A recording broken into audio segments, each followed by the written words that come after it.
안녕하세요. 천삼책방입니다.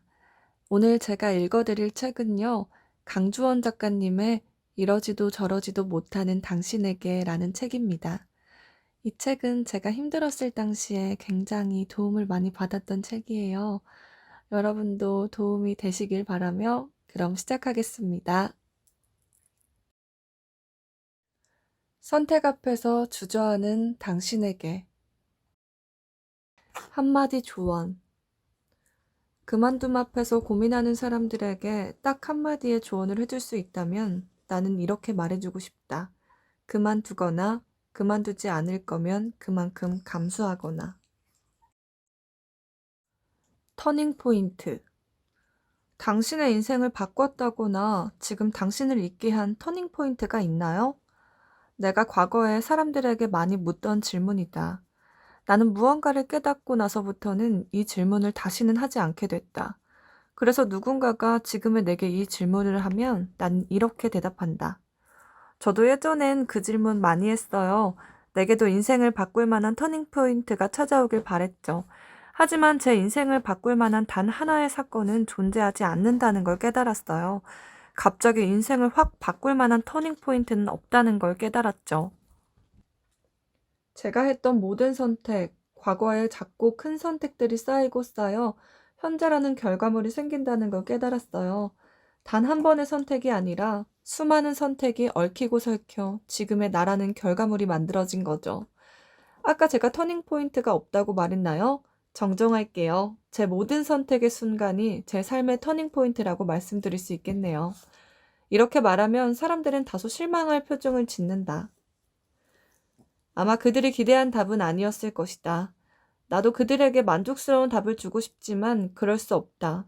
지금의 내 삶은 매 순간의 선택이 쌓이고 쌓여 만들어진 거라고 믿기 때문이다. 인생은 단 하나의 사건으로 뒤집힐 만큼 가벼운 게 아니라는 걸 믿기 때문이다.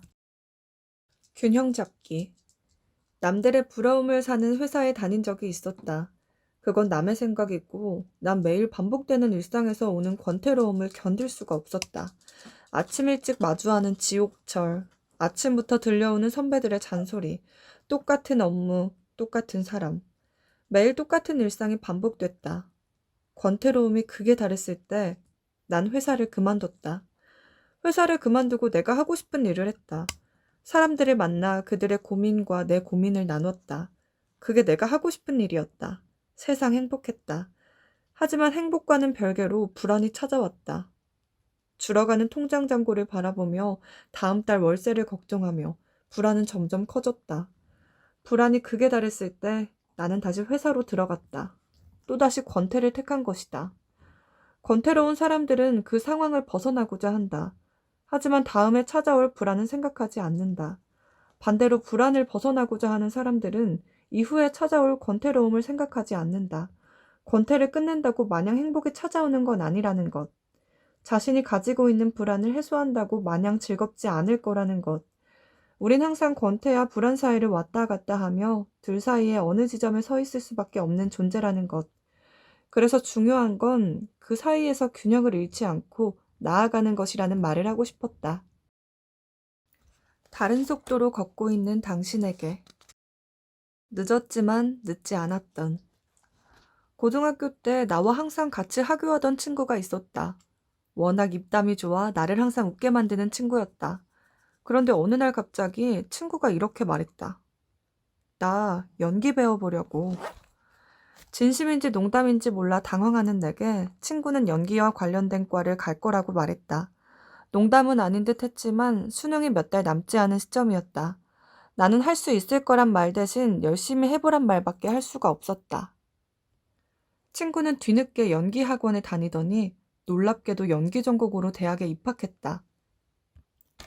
그리고 우수한 성적으로 학교를 졸업했다. 나는 그 친구가 자신의 전공을 살려 개그 또는 연기를 할 거라고 생각했다. 그런데 어느 날 나와 술을 마시던 친구는 이렇게 이야기했다. 나 대학 다시 들어가려고. 우리의 나이 25이었다. 안 그러려고 했지만 그의 선택이 늦었다는 생각을 머리에서 지울 수가 없었다. 나는 좋은 선택이라는 말 대신 또다시 열심히 해보란 말밖에 할 수가 없었다. 친구는 머리를 삭발하고 수능 시험을 준비했다. 그러더니 한동안 연락이 되지 않았다. 그리고 2년 후 친구는 원하던 국어교육과에 입학했다. 그의 나이 27이었다. 나는 다음 계획이 뭐냐 물었다. 그는 대학원에 진학해 학원 강사가 될 거라고 말했다.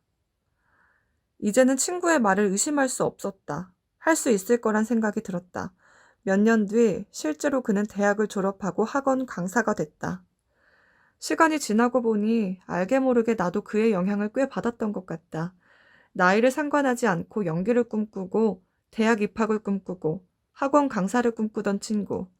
꿈꾸는 것에서 그치지 않고 실제로 행동하는 그를 보며 큰 용기를 얻었고 나 또한 뒤늦게 무언가를 시작하고 도전했던 것 같다. 그 친구는 지금 뭘 하고 있냐고? 친구는 지금 대학원을 다닌다. 이제 그가 뒤늦게 무언가에 도전한다고 하면 그저 고개를 끄덕거리게 된다. 아니, 늦었다는 생각 자체를 하지 않게 된다.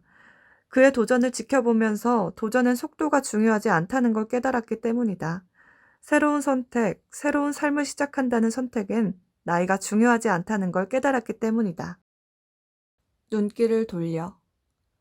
무언가를 빨리 이루지 못해 조급함이 생기고 남들보다 느린 속도로 걷고 있다는 생각에 초조함이 들 때가 있다. 그럴 때 나는 내게 남은 시간을 본다. 나와 비교되는 타인에게서 눈길을 떼고 앞으로 내가 걸어가야 할 수십 년의 시간으로 눈길을 돌린다. 그리고 내게 남은 시간 동안 주어질 감히 셀 수조차 없이 많은 선택과 기회를 생각한다. 그러면 지금 내가 느끼는 조급함이 우주의 먼지처럼 사소하게 느껴진다. 이제 겨우 10년 했어요. 음악을 10년 동안 해온 한 뮤지션의 입에서 나온 말이었다. 이어서 그는 이렇게 말했다. 앨범 하나 망했다고 의기소침할 필요가 뭐가 있어요. 어차피 음악 평생 할 건데. 최대한 장기전이에요. 앞으로 50년은 더 남았어요. 정말 공감했다. 내가 무언가를 정말 좋아한다면 평생을 생각할 거고 평생을 생각한다면 전혀 조급할 필요가 없겠지. 순간은 더딜지라도. 고속도로를 달리다 보면 차선을 이리저리 바꿔가며 다른 차를 앞질러 가려는 차가 보인다. 사고 안 나는 게 이상할 정도로 아찔하게 주행하는 차들 말이다. 근데 한참을 가다 보면 그 차가 내 옆에서 같은 신호를 기다리고 있는 게 보인다. 참 신기한 일이다.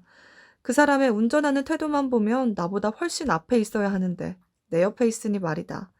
이유는 알 수 없다. 사고가 있었을 수도, 피로감이 쌓여 휴게소에 쉬었을 수도, 다른 운전자와 시비가 붙어 싸우느라 시간이 걸렸을 수도, 아니면 내가 그 사람보다 순간은 더딜지라도 더 한결같은 속도로 변함없는 길을 달리고 있었을 수도. 지하철 풍경.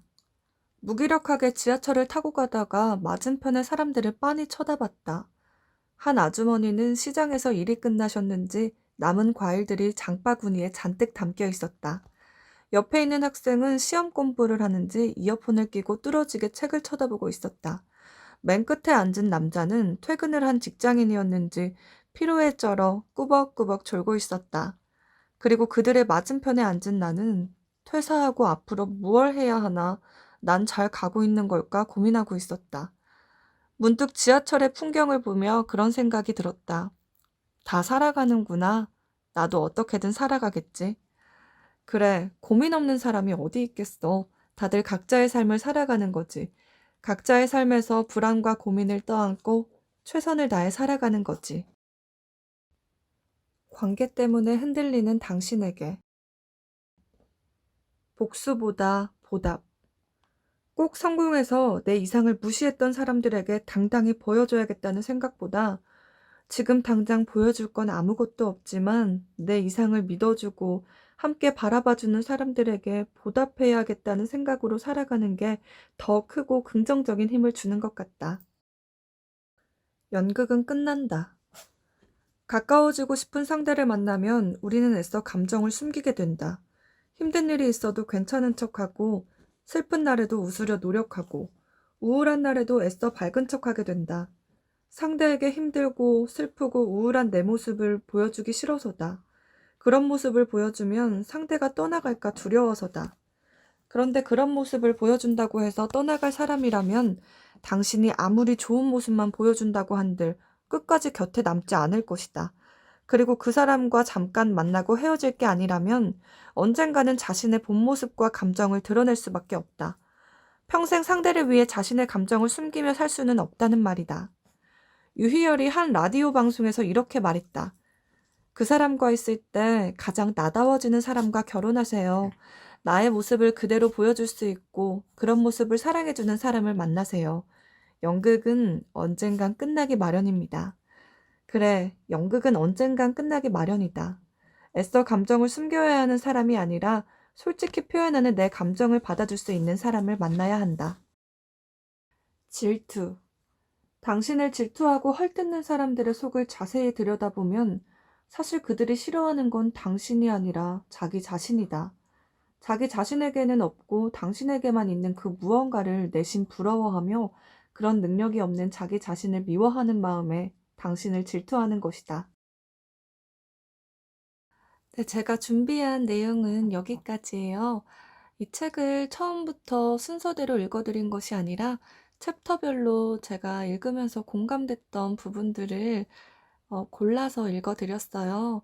저는 읽으면서 되게 공감됐던 부분도 많고 좋았던 부분이 많았는데 여러분들한테는 어떻게 느껴지셨는지 모르겠네요. 여러분들도 좋은 시간이었길 바라면서 오늘도 천삼특방 들어주셔서 너무너무 감사합니다.